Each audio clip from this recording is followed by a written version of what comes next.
Hello, everyone. Welcome back to the FTX podcast. We're here on episode 3 with Sam Bankman-Fried, CEO of Alameda and FTX.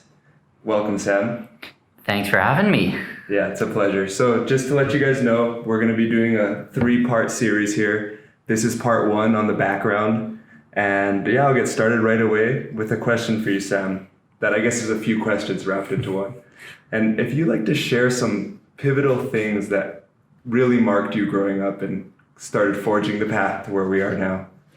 Yeah, I mean, I think there are different things that sort of impacted me. And, one thing worth noting is that I didn't have any idea what I was going to do with my life until I was, about 22 or something like that. And so in maybe 20, you could say, but certainly going into college, I didn't know. I mean, I think going into college, I sort of thought, I don't know, maybe I'll be a professor or something, because it's what people do. It's a pretty vague thought. And I think I quickly realized when I got to college that I didn't really like doing academic research. So that was sort of, the nail in the coffin for that plan. So it definitely wasn't anything, leading up to sort of career decisions when I was growing up. And in large part, I think a lot of what I'm doing with my life was in some senses, was decided in college and later. And I think that, in terms of what impacted me growing up, I think it was sort of precursors to that. It was, more just sort of, growing into who I am and things like that.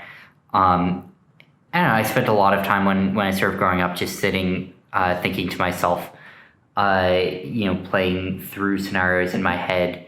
And I don't think it sort of accomplished that many specific things, but I think I got pretty used to just spending my time thinking about things.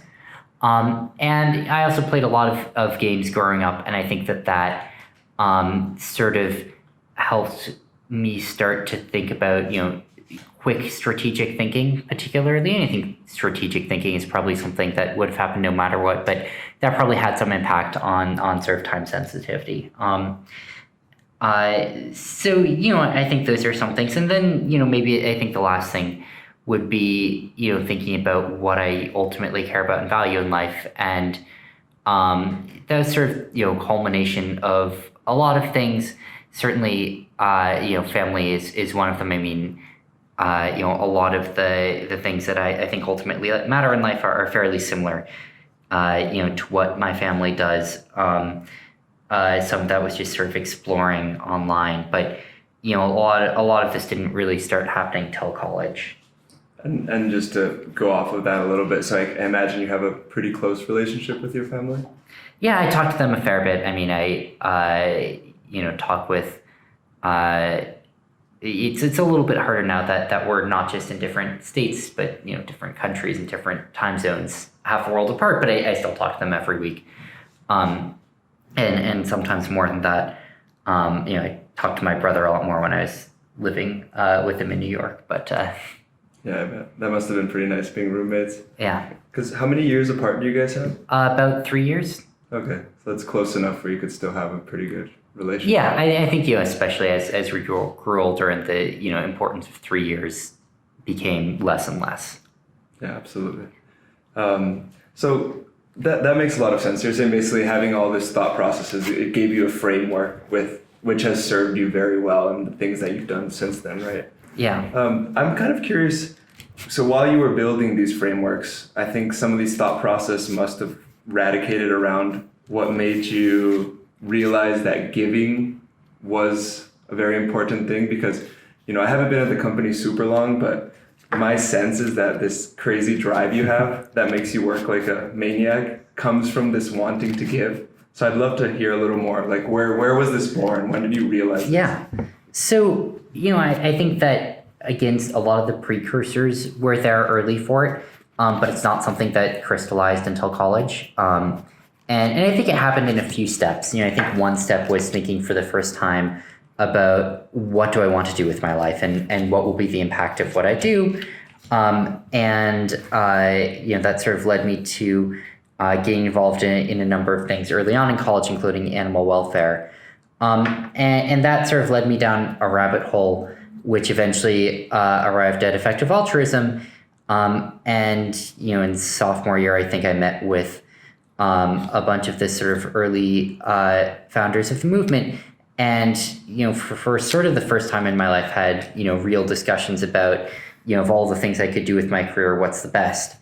And there are a lot of great things that you can do. And I don't know the answer, but it's certainly put on the roadmap. Like, well, one thing that you can always try and do is try and make and give away money. And, anything else has to sort of beat that. And so you have to think that, you can provide more value working directly for something than you can just donating to it. And, I think sometimes that's true and sometimes that's not. But it sort of gave me a default path of some sort. And led to me ultimately interning and then working at Jane Street after college and ultimately starting up Alameda and then FTX. And I think you're right that one of the things about donating is that it's not very the scale in which you see nonlinear effects is gigantic. I mean, you can think about for a person like how much money do you need to have until more money is not as important, and the answer is not that much. I mean, the first, it depends on where you're living, but, the first $20,000 a year is sort of like, all right, like I can eat and have a roof over my head. You look at the next 20,000, it's like, all right, I can, buy things I want sometimes. And, by the time you're at like the sixth 20,000, it's like, oh, I can move to a nicer city, and by the time you're at the, the 100th, you start just running out of, it's like, well, if I get a lot more of these, maybe I can buy a boat. I won't lose very much. But, there's just this classic, decreasing marginal utility of money to people, which, it's logarithmic, whatever. It's certainly the more money you have, the less the marginal dollar matters. But that's a lot less true with donating, because if you think about the scale of problems in the world, you sort of get to multiply everything by 7 billion. And, instead of answering questions like, well, how much money do I need to eat? You're answering questions like, well, how much money does the world need to eat? And so because of that, you look at a lot of interventions, if, for instance, what you're trying to do is to help alleviate malaria in sub-Saharan Africa, which turns out to be one of the more cost-effective health interventions. So it's something like a few $1,000s, some number of single-digit $1,000s on average to prevent a death from malaria there. And then you can think about, well, okay, how much can be spent on that per year? I don't remember the number off the top of my head, but I think it's at least tens of millions. I don't know if it's hundreds of millions, but it's somewhere in that range. And it might be hundreds of millions. But either way, whereas previously, at $50,000 a year, you started to see like real decreasing marginal utility. Now all of a sudden, you've got these extra orders of magnitude, and that's sort of just looking at one intervention. And so what that means is that there's sort of a lot less of a sense of like, oh yeah, I've done well enough.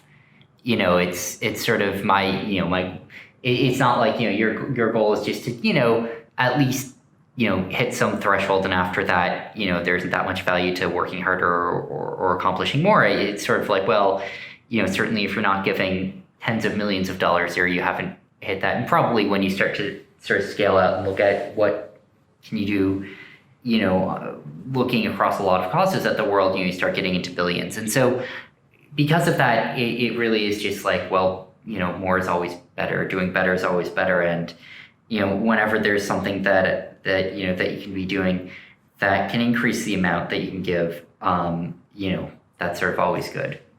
Yeah, absolutely. And thank you for breaking it down like that. I actually appreciate it. And I think that will help nonprofits if there are any that do listen to this. And I actually want to rewind a little bit and go into something that may help them more. So I'm curious, so effective altruism, how did they get to you? Like, how can a nonprofit get to people like you and put them on this path?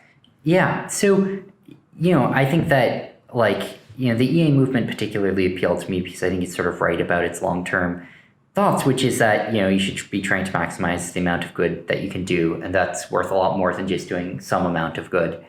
And that, when you put a lot of work into it, there are some things that do a lot more good than other things. And, things that do it a lot more efficiently and you can scale them up more, and that's like, that's super valuable. And so, I think that in terms of what would appeal to me, like that's sort of what I'm driving towards. Just like what can I do? Where can I give that'll do the most good per dollar given? And there are lots of great things that are good but not the best, and I'm super happy for them, but it's not where I want to give. And so, when you're looking at something like, what sorts of things would I be excited about? It's going to be a somewhat narrow slice of things.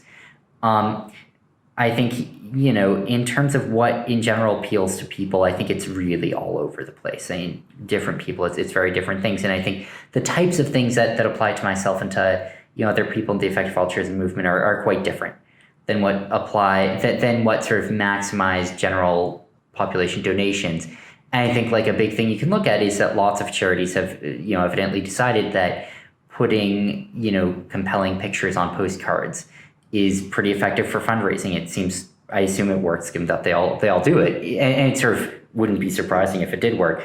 It's sort of not what I'm interested in, but that is just to say that like I do think it's sort of different things depending on who you're targeting. So they just came into MIT one day and had a presentation. You kind of chanced on it. I guess I'm a little curious. Like, what was the actual physical reality? Yeah, I don't really know. I mean, but there's some. I don't know what happened before that. So a few people, Will and I think maybe Will and Ben were both there. Anyway, they were going to give a talk at Harvard, and I was at MIT at the time, and he just emailed me and asked if I wanted to get lunch in Cambridge that day and go to the talk. And that's sort of when I first met them and was my first in-person interaction with effective altruism.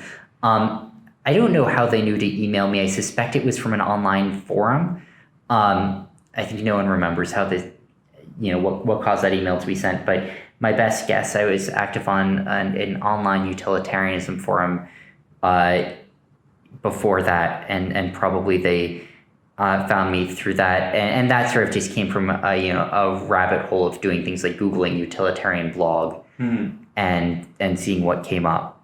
Okay, so it was very happenstance that it all came out. It's sort of happenstance, but also fairly likely to have happened. Like that particular meeting was fairly happenstance, but like as soon as I Googled utilitarian blog, sort of one way or another, it's probably going to end in the same place. Were you pretty active? Is that why, or not necessarily? I don't know. I mean, I wasn't the most active. There are only like 100 of us on there, so it's not like being the most active tweeter in the world, like being the 5th most active member there. I meant I post like once a week, so Got it. Well, that's a very interesting way, and I think personally that a lot of the most interesting things in life happen through situations like that email coming across to you. Yeah.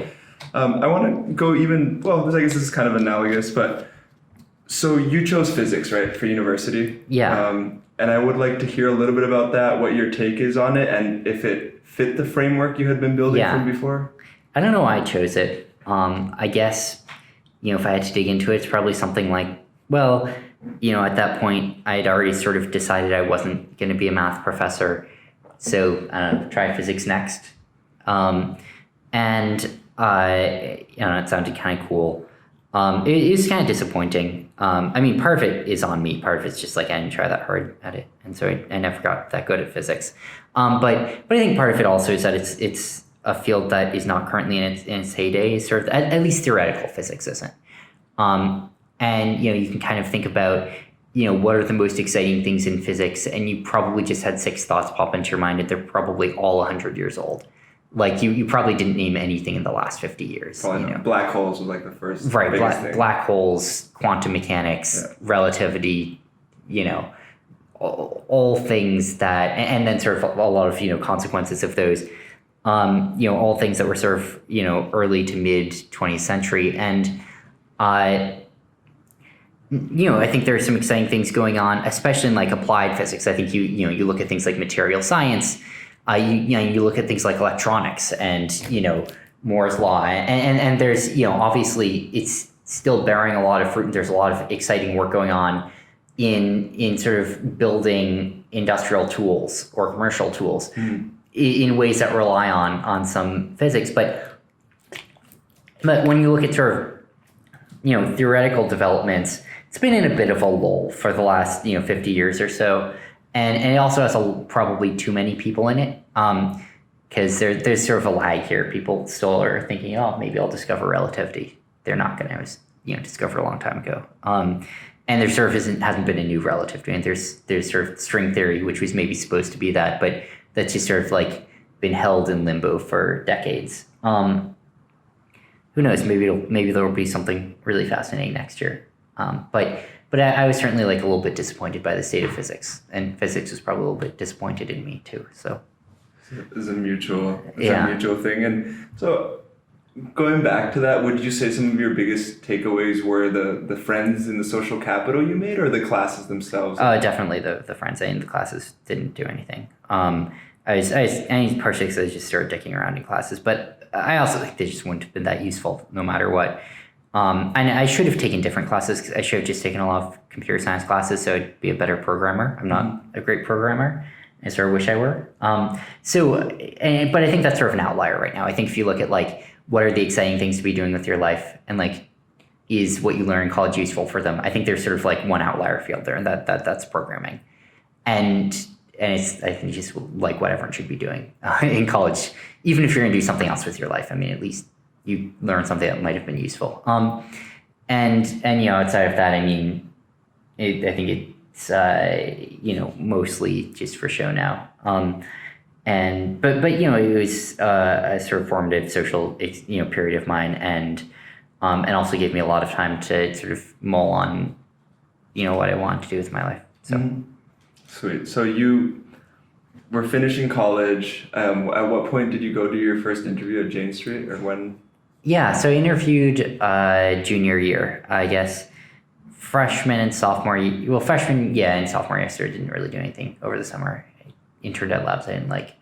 I don't know, I had a few friends who had interned there, said good things. I didn't really know what to do. But I'd sort of, thought about Earn to Give recently. It seemed like maybe a decent opportunity for that. So I decided to interview. They actually interviewed at a few finance firms, and I was pretty sure I was going to work at a different one. I was pretty sure I was going to intern at Susquehanna, and sort of interviewed at Jane Street at the last minute. And not until it wasn't until the onsite that I actually seriously thought that I might work there. But I had a really good experience, and so decided to intern there after junior year. Got it. And just out of curiosity, was that pivotal moment on the onsite because you felt challenged by them, or what? I mean, the interview is pretty similar to the SIG interview. I don't think maybe it was a little harder, not massively harder. But it was a lot. The SIG interview was way more impersonal. I mean, sort of.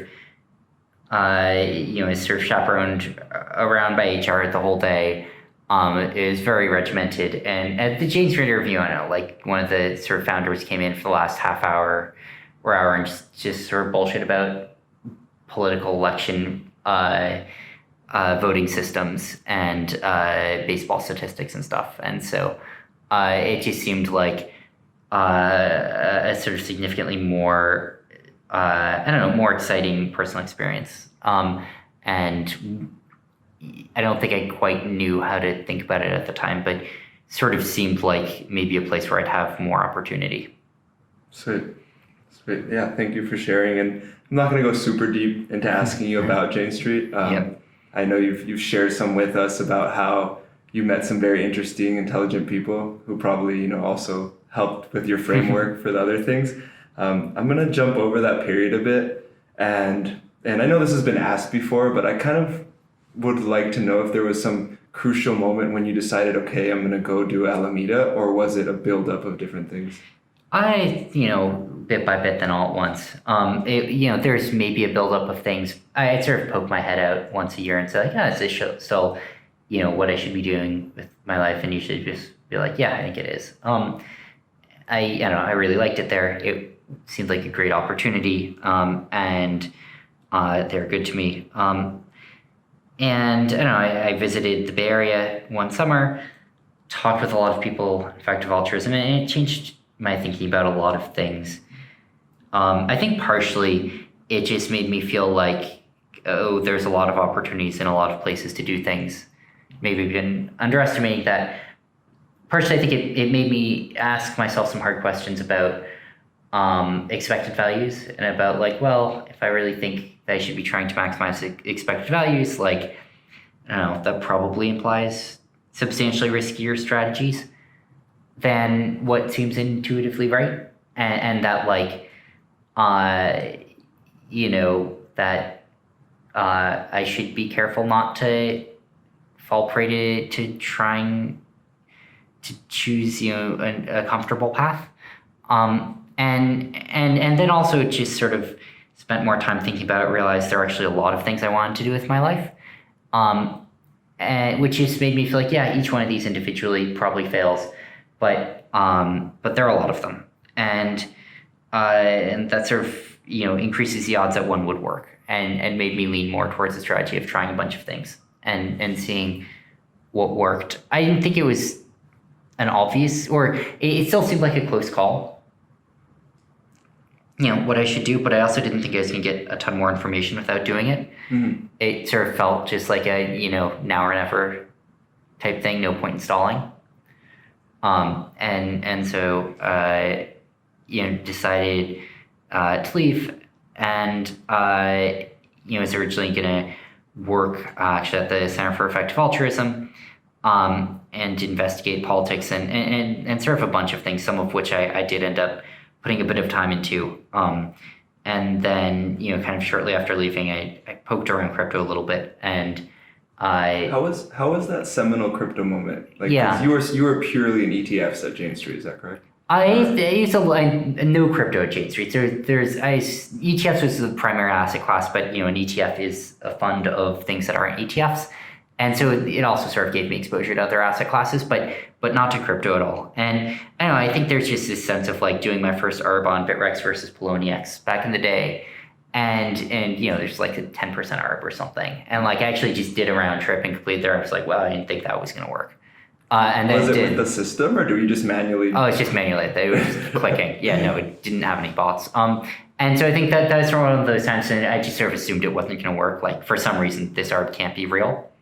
But it did turn out to be real. And I think it was Stellar. This was, I don't remember, I think Ripple had just ran up like 1 billion% because Swell was coming up, and then Stellar followed because it's kind of like Ripple. I don't know. But it only followed on Poloniex, not anywhere else. And this was mid-2017? This is late fall 2017. Okay, yeah. And so, and it's like, oh boy, maybe this is real. And I just sort of tried some more, and half of them didn't work, but some of them did. But you don't need all of them to work. I mean, they're big enough that even if only some worked, if you could actually build a system that could reliably do them, that was pretty big. And was this around the point that you reached out to, or you and Gary came together? Yeah. Just for context, for those that don't know, Gary Wang is the CTO of Alameda and one of the co-founders with Sam. So yeah, Gary was at Google in Cambridge at the time, and sort of flew over. And the team was sort of ever shifting at that point. I mean, there were people sort of coming in and out. We probably had like a total of 30 interns over the first few months, despite only having a few full-timers. Started actually building out systems. And then, so at this point, you were basically full-time decided on Alameda, or were you still putting some of your time into effective altruism? Like, where was your headspace at this point? It was like 80% Alameda at that point, I think, and sort of soon became closer to 90%. Got it. And you guys were based in California? This is in California at the beginning, yeah. In the Bay Area, or? Yeah. Cool. And was Gary, so he was kind of there? He was there from he was basically there from the beginning. Yeah. Got it. Yeah, that must have been a lot of fun. Yeah, it was super exciting. Yeah, I bet. Yeah, rented out a house in Berkeley, and basically just lived there and worked there for the first few months. Because the initial computer setups were in the house that you had rented. Yeah, it's just like the living room was the office. Yeah, I mean, and I can imagine if now you still don't sleep that much, back then must have been even more so. Yeah, it was way crazier. Yeah, that's right. Yeah, going at it hard. Yeah. So a little fast forward here, and if there's something I missed out, you can obviously fill me in on it, but I want to go a year into Alameda and ask you, as an entrepreneur who started a venture, what were some of the biggest lessons that you learned from that year? I learned a lot of lessons about management. I think I had some idea how to manage people who were easy to manage when things were going well, but I didn't know how to manage people when things weren't going well, and I think that was something that took me time to learn,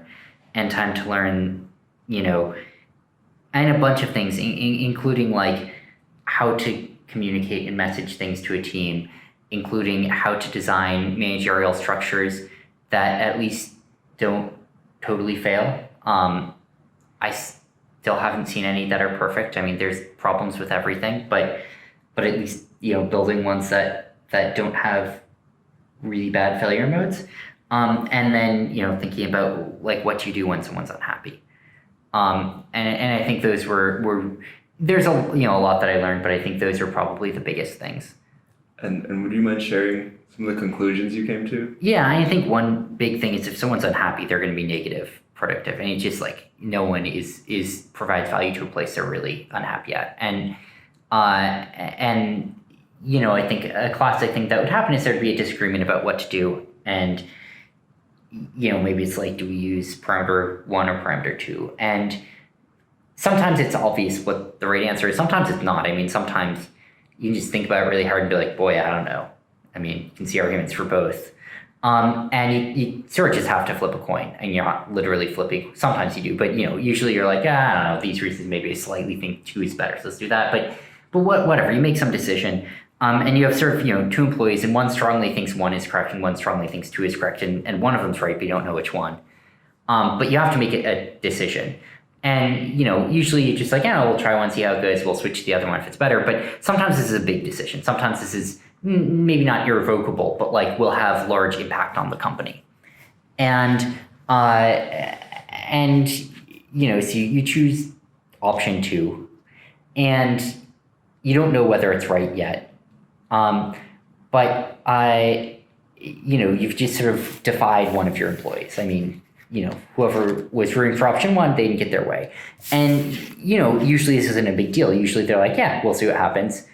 But sometimes it is. Sometimes they really strongly believe 1, or it's just a huge decision for the company. And sometimes it's just not something they're going to be able to get over. Like, and it sort of sucks. And, you know, most decisions don't come down to this, but some do, where, you know, it's sort of like, look, we chose 2. I don't know if it's right, but it's what we chose. And the worst thing we can do is sit here moaning all day about it. You know, we have to just go forward with it, or we're never going to get anywhere. And, you know, if you don't like that, you have to leave. Like, there's not, no good is accomplished by continuing to relitigate this decision that we can't change anyway.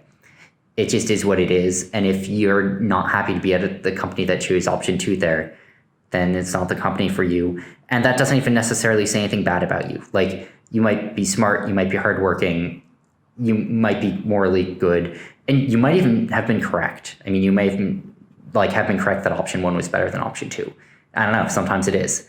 And maybe we should have chosen it, but we didn't.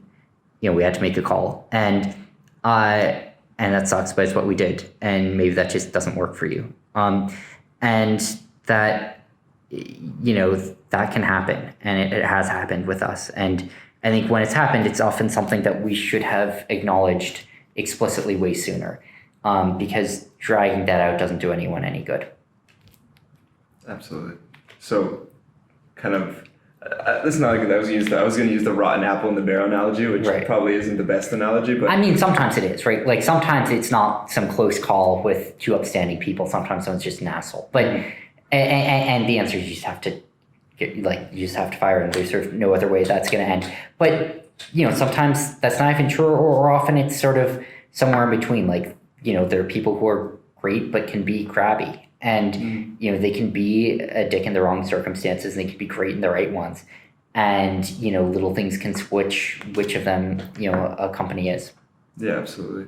So I'm assuming when some of these situations happened, you guys just tried to be accommodating to both parties for a long time afterwards? Yeah, and it just got worse and worse. And I mean, everyone hated each other by the end because, you know, I was trying to be accommodating, but trying to be accommodating while having chosen option 2. And, you know, I sort of saw myself as being really understanding and everyone else saw me, well, half the people saw me as just being duplicitous. Like here I was trying to say, oh no, it's all good, we're gonna include everyone, but also fuck option one. And they're like, sure, you're saying you're gonna be, accommodating, but also you just fucked over what we thought should have happened, and that's what actually matters, not the bullshit you're saying. And whatever, you can sort of like try and talk about it from a judgmental point of view from either direction, but maybe in some circumstances it's right, but to some extent what's happening is just, I don't know, I chose to, that's what's going to happen. And it's saying nice words along with that is only going to go so far if that was the primary thing you cared about. So I know this episode isn't the trading episode we're going to do yet, but I still want to ask if there's an analogy here. Would you say this ties into cutting losses quickly as well as in trading, or is that a different story altogether? Sort of. I mean, I think that, there is this sort of thing where a lot of people will sort of, want to let their losers ride, hoping that they become winners. And that, actually probably what you should do is just forget about the price you bought it at, whatever, that's old news. What matters now is this a good position to have now? And I do think there's a little bit of that here of like, forget about what could have been in a different universe. We're in this universe. And how does this look in this universe? Is this employee the right person for the company in this universe? And the answer might be no. Yeah, got it. Well, I can say from, now almost 2 years later from that time and knowing how amazing the whole team is, I think you guys definitely learned those lessons, and they've helped a lot. So this is another more mental question, because obviously you can't go back in time. But I would like to know if you could change things that happened, like with hindsight. Yeah. Is that I don't even know if that's a question you want to approach, but I'm just curious because you built such a big thing, and what would you go back? Oh, there's so many things. I mean, everything I talked about, the managerial things, but there's also just so many, like, boy, if we'd done that a week earlier, boy, would that have been good. And I'll just say, like, as an example, like the early days of Alameda, there's the best trade we ever found. There's an arbitrage in Japan, and it was just worth an obscene amount. And every week earlier that we could have figured out how to do it would have just been worth so much. And in retrospect, anything we could have done fighting tooth and nail to move that up a week would have been worth so much more than anything else we could have done. Is that arbitrage, like, at this point, can it be public knowledge? Yeah, I mean, it hasn't been true for years, but Bitflyer and other Japanese exchanges were trading like 15% higher than Coinbase and other US exchanges. It's just a dead simple arbitrage. Yeah.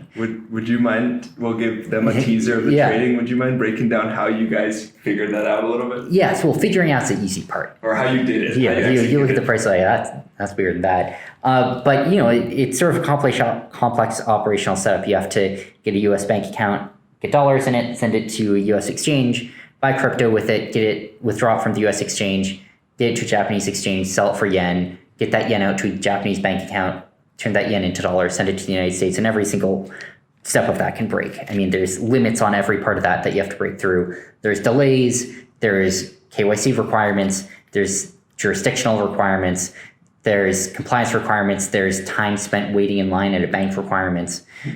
There's so many parts of that.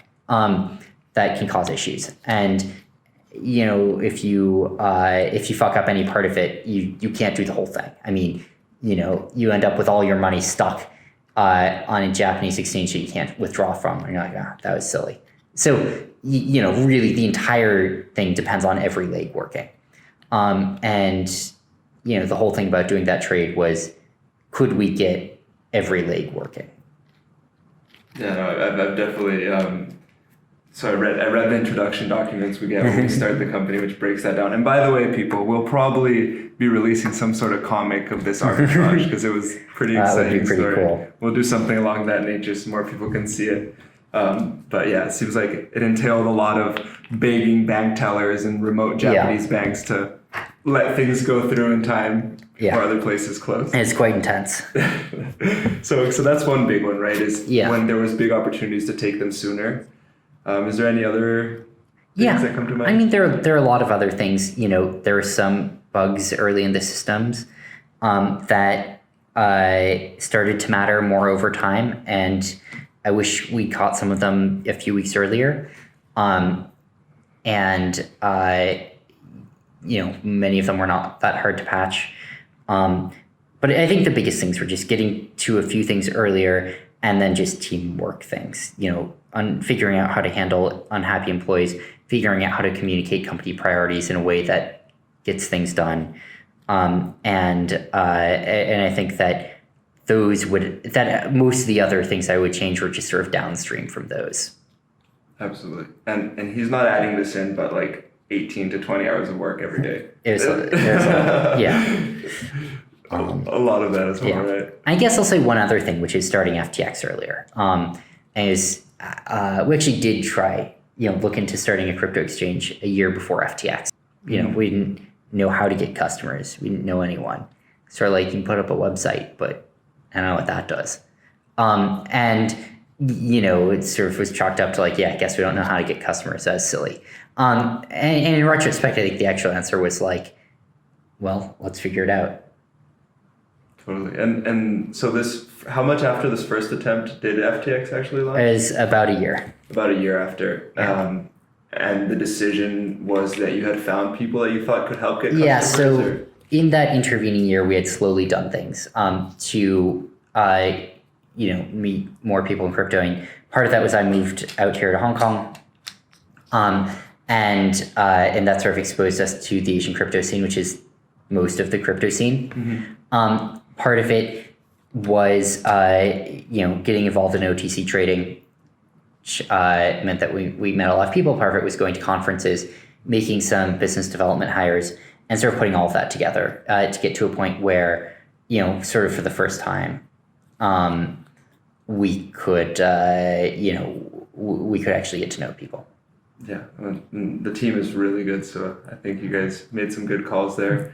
I want to leave a message to all of you listeners. I'm going to put the link to our Telegram chat in the description, so feel free to always come and chat with us because we're pretty much always there.